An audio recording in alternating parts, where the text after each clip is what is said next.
Друзья, всем привет! Карен Хачанов. Карен, рада тебя приветствовать. Последний раз мы виделись, дистанционно в Москве, когда ты тренировался перед азиатской серией. Как ты? Волнуемся за тебя. Да, все хорошо вроде. Я объясню, почему волнуемся, потому что ты не так часто появляешься в социальных сетях, но вот после US Open такой прям для меня душераздирающий пост написал, поэтому мы переживаем о том, как ты себя ощущаешь, и физически, и морально. Да нет, на самом деле просто те мысли, наверное, которые были вот в тот момент в голове, решил поделиться, то есть как-то открыться, поделиться, поэтому как бы все, жизнь продолжается, все здорово. Ну, это было просто трогательно очень.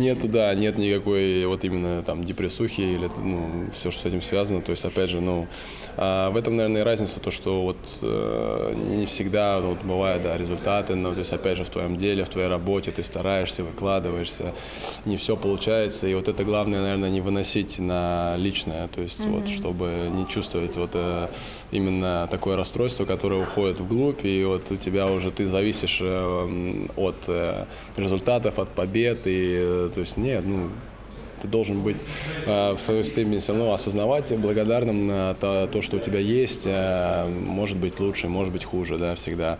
Поэтому вот это, наверное, состояние, это главное, то, над чем тебя постоянно шатает, потому что, каждую неделю играешь, ты, все спортсмены, все в какой-то степени азартные, все хотят, выигрывать, побеждать, понятное дело, ты приезжаешь. И вот, наверное, как ты справляешься, наверное, с поражениями, с неприятными моментами, это, наверное, очень важно. Расскажи, почему вот из года в год игроки после американской серии перед Азией, наверное, это все-таки была больше доковидная история, приезжают в Москву. Почему вам комфортно именно перед Азией тренироваться и подготавливаться в Москве? У меня, если честно, просто другого времени тяжелее его найти, наверное, в течение сезона, когда можно приехать, потренироваться, и чтобы потом также по пути плюс улететь в Китай. То есть, это удобно.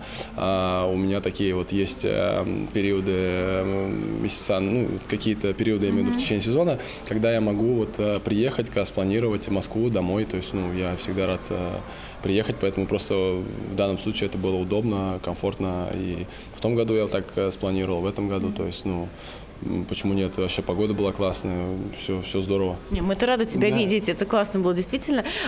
Ты со всей командой своей в Москву приехала, как я понимаю.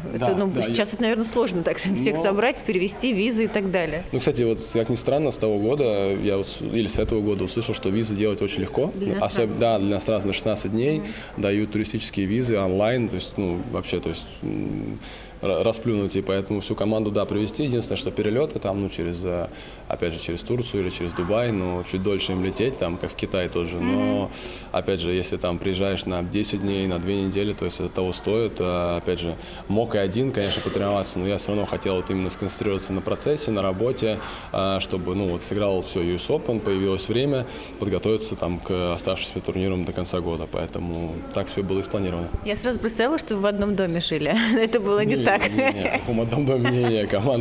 Команде рознь. То есть мы близки, но куда? У меня не влезут все домой. Все родственники, команда. С кем ты тренировался в Москве? Мы видели и застали вашу тренировку с Женей. Помимо Жени, кого ты смог еще выцепить? Я с 2 юниорами тренировался, Богомолов и Плешивцев. Они со мной, оба тренировались первую неделю, там первые 5 дней.